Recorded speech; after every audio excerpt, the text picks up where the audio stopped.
Welcome to disc 1. This disc features the commercial card magic of Ben Earl and his approach to many of the classic plots of card magic. Now, while some have said that some of these plots, such as Triumph and Collectors and Ace Assemblies, have been mined to death to the extent we don't need to see any more work on them for the next couple of decades, trust me when I tell you that his startlingly original approach to these plots and his innovative methods are fantastic, and you'll be more than pleased with what you're about to see on this disc. So sit back and enjoy.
Hi, I'm Ben Earl and welcome to this DVD.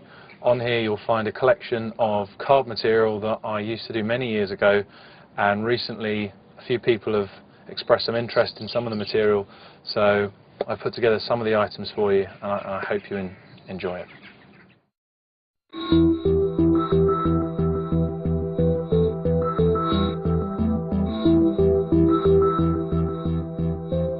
This is a stand-up version essentially of the In the Hands Collectors using the 4 aces. So you can use any 4 of a kind you like, it doesn't really matter, but you have four of a kind. This is being held by one of the spectators, and you have 3 cards selected. So one from the top, in this case we'll say the 6 of Hearts, one from slightly lower down, the King of Hearts, and finally one from the lower third, so in this case the Jack of Clubs. And explain that these are lost in separate areas of the pack, and that you won't find the cards, the aces will. So you take the aces off of the person and they take the cards, and you ask them to square the cards up and maybe give them a couple of cuts and shuffles. And eventually at the end say, I want you to spread the cards in between your hands. You can mime doing that with the aces, so just spread them in a wide arc. So these will be spread like this in between their hands. You ask them to name their selections. Come over the spread and say, well, I said that the aces would find the cards. In this case, if we just give the cards a quick snap, the aces will actually find the selections. And here we have the 6 of Hearts, the Jack of Clubs, and the King of Hearts. Okay, this was the first version of Collectors that you saw, and essentially it's a stand-up version of Collectors that works under quite well-constructed misdirection. It just flows quite naturally in performance for a layperson. So you hand any 4 of a kind, in this case the aces, off to a spectator on your right, and then have 3 selections made. Now any selection procedure can be used in any control procedure as long as they end up on the bottom, all 3 cards. So in this case I would probably use a a spectator would touch a card and then I would cull it, essentially. So we'll go through, they touch a card, in this case the 4 of spades, that gets culled, the second card, King of spades, and finally the 8 of hearts. So each of these gets control to the bottom. And now you're going to palm those aces. Now you can use any procedure, spread off, spot 3, pick up a break, and then use a 2-hand palm.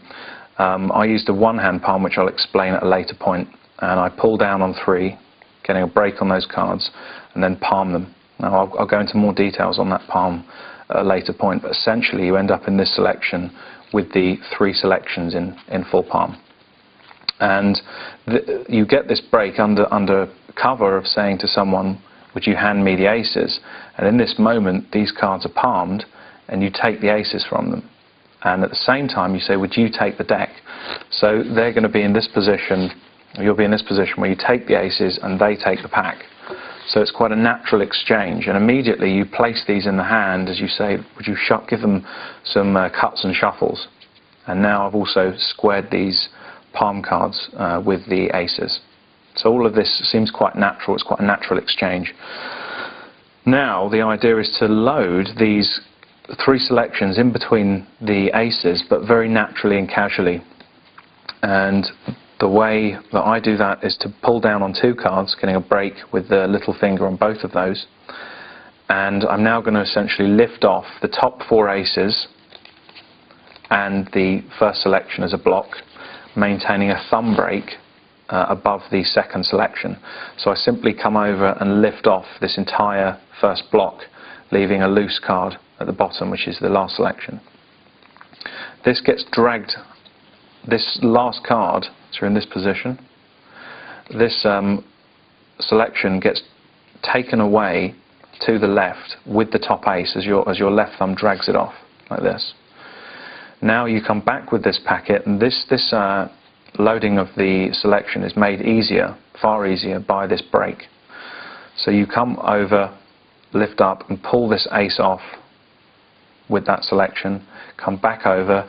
Now to make this section easier, you place the ace under the thumb, then lift the thumb and then drag that ace off cleanly, placing the last double card on top, which leaves you with a selection in between there and a selection in between here.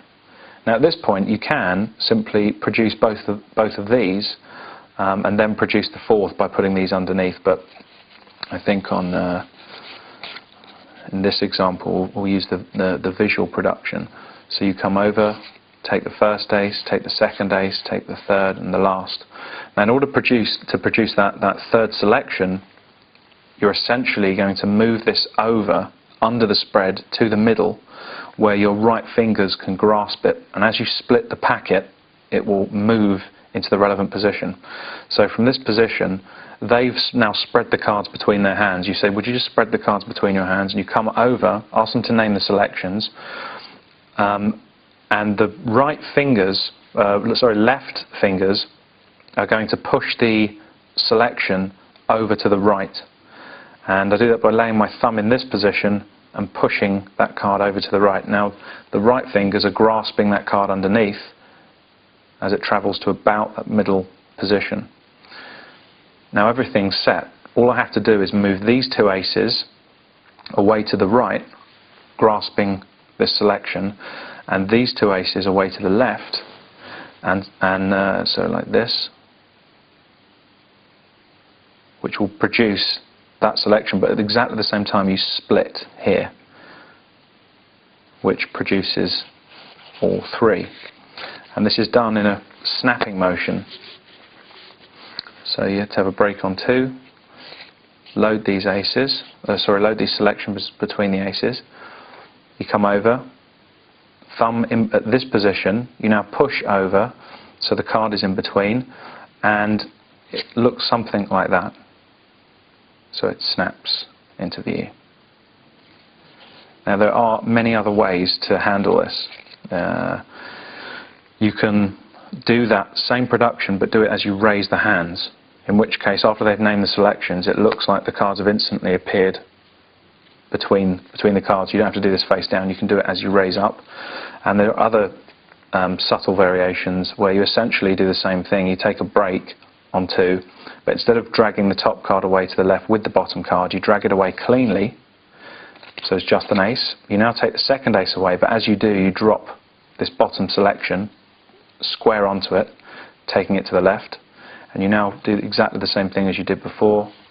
Load that second, load that the final one, and then split the final ace. In this position now all cards are loaded, in which case you can square them up and place them on top of the pack in their hands. Give a snap and all of them are loaded. I mean, there are many variations, but that is essentially it. That's a in the hands handling of collectors.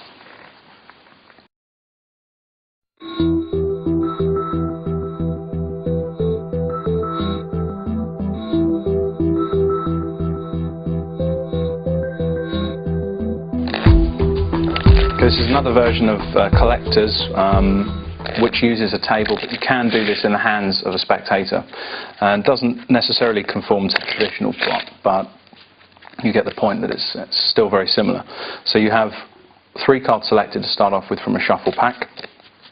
Again, we have one near the top, in this case the Queen of Clubs, one near the middle, the 7 of Clubs, and finally one down here, so the 5 of Clubs. And you explain that the cards are lost in separate areas of the pack, and you give me 4 chances to find your card. So in this case, so okay, I estimate, let's have a look, we'll use about half of these, something like this. And in all honesty, be honest, were any of these cards yours? And I say no. So okay, that's interesting. Well, I'll tell you what, we'll use these to actually find your cards. And you can do this in their hands. So if you dribble the cards in, place the cards in, and say, will you just square them all up for me? So they square the cards up. You say, okay, it's interesting, what were the cards? They name the cards, and you either spread in their hands or on the table. And you show that those cards have collected or found, located 3 other playing cards. And in this case, they will be the selections, the Queen of Clubs, 7 of Clubs, and the 5 of Clubs.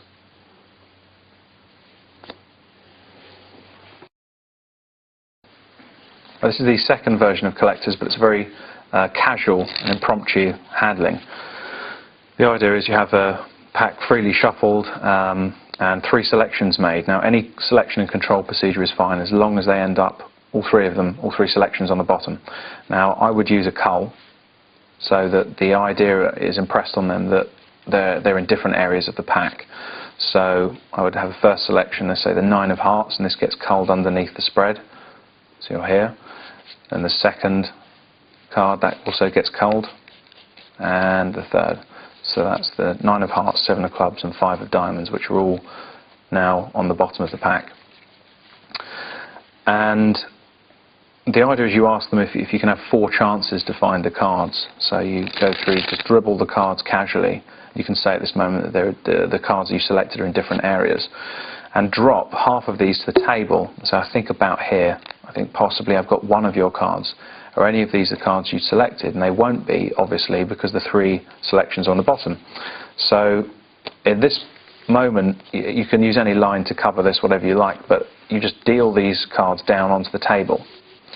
Now I'll try and get this so you can see this correctly. These cards are very messy, and this helps sell the illusion that these cards are going down singly. Essentially, you're going to load the selections in between these indifferent cards as they're dealt onto this pile.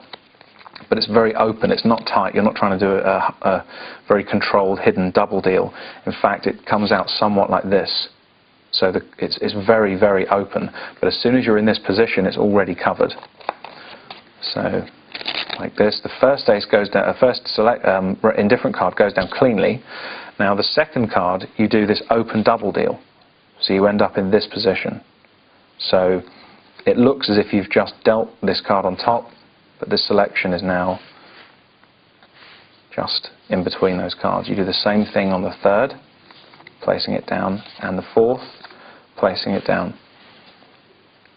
So you're in that position. Now you can move this pack over, and these will all stay aligned and together.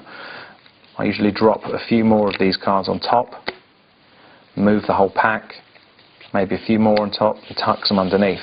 So the whole thing feels very free and open. You can even get them to square it all